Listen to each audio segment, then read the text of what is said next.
ശശി തരൂരിൻ്റെ നിലപാടുകൾ എപ്പോഴും അതൊരു വ്യത്യസ്തമായിട്ടുള്ള നിലപാടുകൾ തന്നെയായിരിക്കും. കാരണം ശശി തരൂർ നിൽക്കുന്ന പാർട്ടി, ആ പാർട്ടിയിൽ നിന്നും ഏത് തരത്തിലുള്ള അഭിപ്രായം വരുന്നോ അതിന് വിപരീതമായിട്ടായിരിക്കും ശശി തരൂർ പറയുന്ന ചില കാര്യങ്ങളൊക്കെ തന്നെ. അത് പാർട്ടിക്കുള്ളിൽ അത്രയ്ക്കും ദഹിക്കാത്ത കാര്യങ്ങളാണ് എന്നുള്ളതും വാസ്തവം തന്നെയാണ്. അങ്ങനെ ഇപ്പോൾ കുറേ നാളുകളായി തുടരെ സംഭവിച്ചുകൊണ്ടിരിക്കുകയാണ്.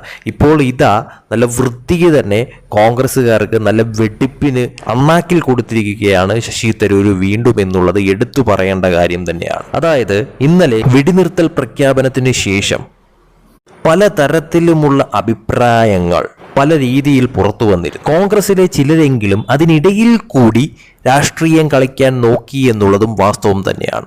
ഈ ഉളുപ്പില്ലായ്മയ്ക്കാണ് ശശി തരൂരിൻ്റെ ഭാഗത്ത് നിന്നും ഒരു മറുപടി വളരെ വലിയ തോതിൽ വന്നത് തന്നെ. ഇതൊക്കെ കേട്ട് കോൺഗ്രസ് എങ്ങനെ പിടിച്ചു നിൽക്കുമെന്നാണ് മനസ്സിലാവാത്തത്. ശരിക്കും പറഞ്ഞാൽ പാകിസ്ഥാനെതിരായ സൈനിക നടപടി അവസാനിപ്പിക്കാനും ഒരു ധാരണയിൽ ഒപ്പുവെക്കാനുമുള്ള സർക്കാരിൻ്റെ തീരുമാനത്തെ കോൺഗ്രസ് നേതാവ്, അതായത് കോൺഗ്രസിൻ്റെ മുതിർന്ന നേതാവായിട്ടുള്ള ശശി തരൂർ പൂർണ്ണ തോതിൽ പിന്തുണയ്ക്കുകയാണ്.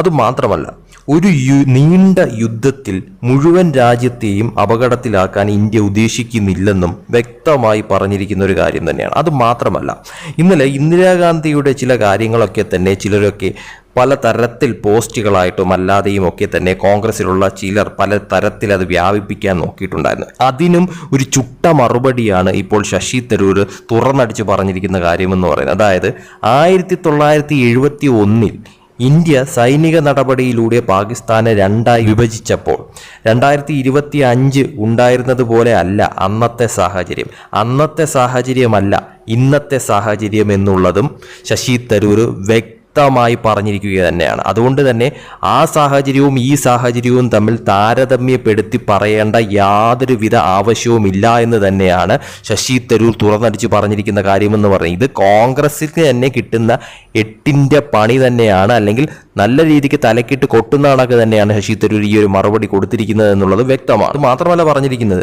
ഏപ്രിൽ 22-ന് 26 പേരുടെ മരണത്തിന് ഇടയാക്കിയ പഹൽഗ്രാം ഭീകരാക്രമണത്തിന് പ്രതികാരം ചെയ്യാനായിട്ട് മെയ് 7-ന് ആരംഭിച്ച ഓപ്പറേഷൻ സിന്ദൂരിലൂടെ ഇന്ത്യ തീവ്രവാദികളെ ഒരു പാഠം പഠിപ്പിച്ചിട്ടുണ്ടെന്നും അദ്ദേഹം എടുത്തു പറഞ്ഞു. ഇസ്ലാമാബാദിന് കനത്ത സൈനിക നഷ്ടം സംഭവിച്ചതിനെ തുടർന്ന് സംഘർഷം തടയുന്നതിനായി ഇന്ത്യൻ DGMOയുമായി ചർച്ചകൾ നടത്തിയതിനെ തുടർന്ന് പാകിസ്ഥാനുമായി ഒരു ധാരണ എന്ന് സർക്കാർ വിശേഷിപ്പിച്ച വെടിനിർത്തൽ പ്രഖ്യാപിച്ചതിന് ശേഷമാണ് ശശി തരൂരിൻ്റെ ഈ ഒരു മറുപടി എന്ന് പറയുന്നത്.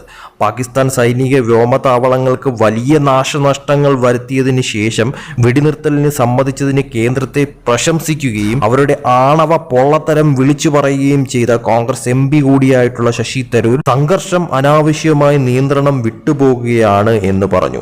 ഈ ഘട്ടത്തിൽ ഇന്ത്യക്ക് സമാധാനം ആവശ്യമാണെന്ന് അടിവരയിട്ട് പറഞ്ഞു. കലാപം അനാവശ്യമായി നിയന്ത്രണാതീതമാകുന്ന ഒരു ഘട്ടത്തിലെത്തിയെന്നും സമാധാനം നമുക്ക് അത്യാവശ്യമാണ് എന്നും 1971-ലെ സാഹചര്യങ്ങളല്ല 2025-ലെ സാഹചര്യങ്ങൾ എന്നുള്ളതാണ് സത്യമെന്നും ഇത് രണ്ടും തമ്മിൽ വളരെ വലിയ തോതിൽ വ്യത്യാസങ്ങളുണ്ട് എന്നും അത് മനസ്സിലാക്കണമെന്നും തരൂർ തുറന്നടിച്ചു പറഞ്ഞു.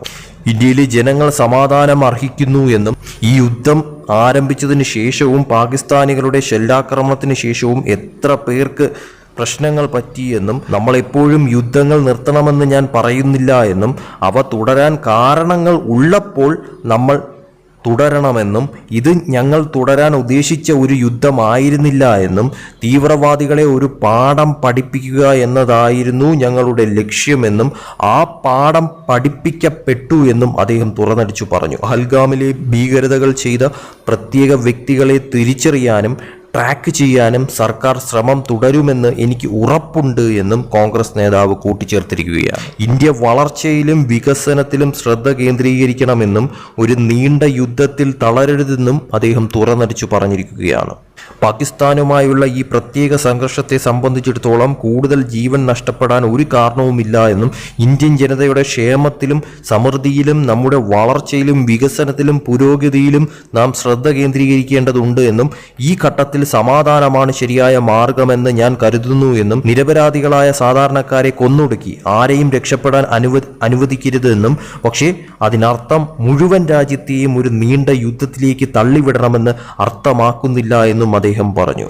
എന്തായാലും ഇത് കോൺഗ്രസിൽ നിന്ന് കുത്തിത്തിരിപ്പുണ്ടാക്കുന്ന ചിലർക്കൊക്കെയുള്ള വലിയ തോതിലുള്ള ഒരു മറുപടി തന്നെയാണ് ശശി തരൂർ കൊടുത്തത് എന്നുള്ളത് വ്യക്തമാണ്. അതും കോൺഗ്രസിലെ ഒരു മുതിർന്ന നേതാവ്, എല്ലാ അർത്ഥത്തിലും കോൺഗ്രസിനുള്ളിൽ ഏറ്റവും വലിയൊരു സ്ഥാനമുള്ള ഒരു വ്യക്തി തന്നെയാണ് പച്ചയ്ക്ക് ഈ കാര്യം തുറന്നു പറഞ്ഞത് എന്നുള്ളതാണ് ഹൈലൈറ്റ് ആയിട്ട് കാണേണ്ട ഒരു കാര്യമെന്ന് പറയുന്നത്. അതായത് ഇന്ദിരാഗാന്ധി അന്ന് യുദ്ധം നടത്തിയ സാഹചര്യം വേറെയും 2025 സാഹചര്യം വേറെയുമാണ്. അത് മനസ്സിലാക്കണമെന്നും അതിനുള്ള വിവേകം, ബുദ്ധി ഉണ്ടാകണമെന്നും തന്നെയാണ് അതിലൂടെ ശശി തരൂർ അർത്ഥമാക്കിയിട്ടുള്ളത്.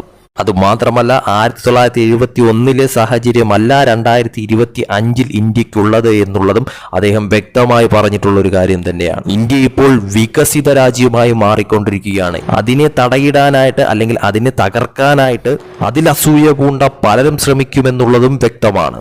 അതിനൊക്കെ തന്നെ ചുട്ട മറുപടി അപ്പോൾ തന്നെ കൊടുത്തുകൊണ്ട് തന്നെയാണ് ഇന്ത്യ മുന്നോട്ട് പോകുന്നത്. ഇപ്പോൾ നമ്മുടെ ശ്രദ്ധ നമ്മുടെ വളർച്ചയിൽ, നമ്മുടെ രാജ്യത്തിന്റെ വളർച്ചയിൽ തന്നെ ആയിരിക്കണമെന്ന് തന്നെയാണ് ശശി തരൂർ വ്യക്തമാക്കുന്നത്. അതുമാത്രമല്ല അദ്ദേഹം തുറന്നടിച്ചു പറഞ്ഞ മറ്റൊരു കാര്യമാണ് പഹൽഗ്രാം ആക്രമണത്തിന് വളരെ വലിയ തോതിൽ ഭീകരവാദികൾക്ക് കനത്ത തിരിച്ചടി തന്നെ അവരൊരു പാഠം പഠിപ്പിക്കാനായിട്ട് നമുക്കായിട്ടുണ്ട് എന്നും തിരിച്ചടികൾ പല വിധത്തിൽ നമ്മൾ അവർക്ക് കൊടുത്തു എന്നും ശശി തരൂർ തുറന്നടിച്ചു പറഞ്ഞ ഒരു കാര്യം തന്നെയാണ്. അതിനർത്ഥം ശശി തരൂർ എന്ന് പറയുന്ന വ്യക്തി കോൺഗ്രസ് പറയുന്ന കാര്യങ്ങളോട് ഒരു യോജിപ്പുമില്ല.